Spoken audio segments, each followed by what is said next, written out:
This once barren stretch of Grand Bahama Island will soon become Celebration Key, a 65-acre development with a mile-long white sand beach, freshwater lagoons, and a water park.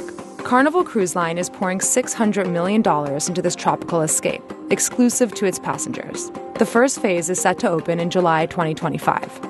It's part of a growing trend of private islands and destinations, owned and operated by cruise lines themselves. It makes a lot of economic sense for them. They're able to keep the passengers on the ship within their own ecosystems. But experts worry these developments drain local tourism, pulling profits from small businesses.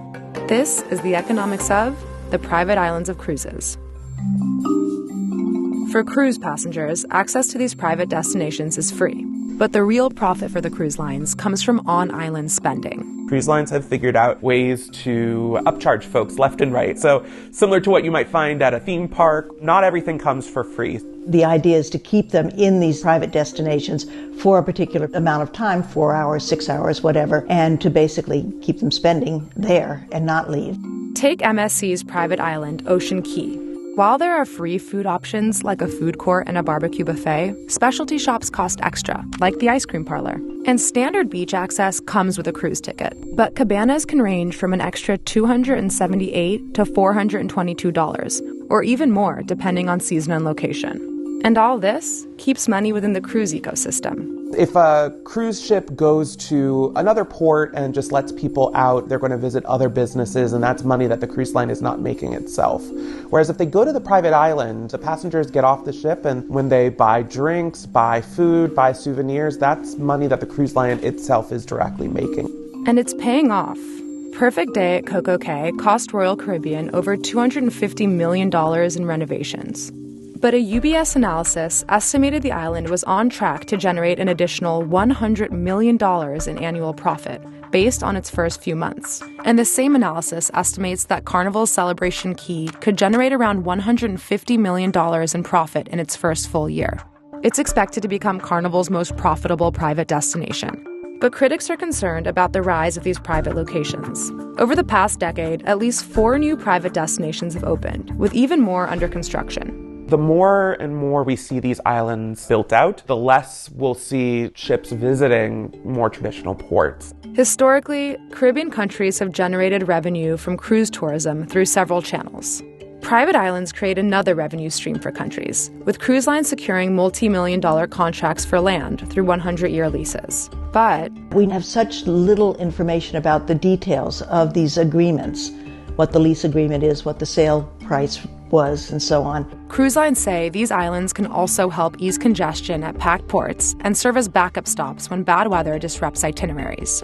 But critics argue that private islands cut into previously reliable revenue streams, like passenger spending in ports and local job creation. The communities and the businesses that have come to rely on the money that comes in when cruise ships dock and hundreds, if not thousands, of passengers get off, that money might dry up and instead go to these private islands. Restaurants are not getting the businesses they used to get, the souvenir vendors and so on. Experts also worry that private islands could allow companies to bypass traditional port fees and taxes. All of these traditional avenues of flowing into the Caribbean economies are either totally curtailed or limited by the private islands. But the Bahamian Ministry of Tourism says that cruise passengers who only visit private islands actually pay a higher passenger tax.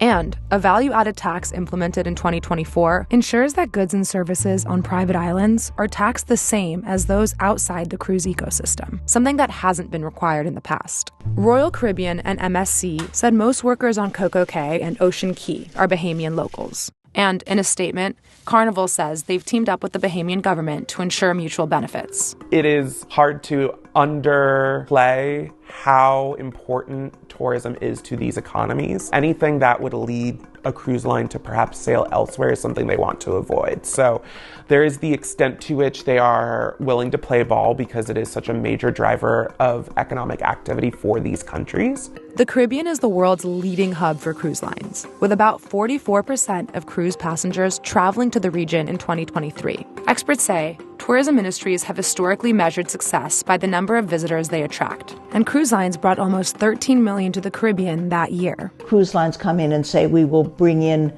so much investment, we will create so many jobs, and so on, and they give them very large sounding numbers, and we will increase the number of visitors coming to your country. And they oftentimes present what, when we're able to check them, oftentimes turn out to be very rosy and unrealistic figures to the country that they're negotiating with. But with the success of private destinations in the Caribbean, cruise lines are expanding to new locations worldwide. Royal Caribbean's upcoming destination, Perfect Day Mexico, is slated to open in 2027. I really do think it's an idea that cruise lines are going to export to other markets, and some of those will be successes, some may not be, but I think to the extent that they can create these closed ecosystems, they're going to try to see if that will work in a different market because it's been so successful in the Caribbean.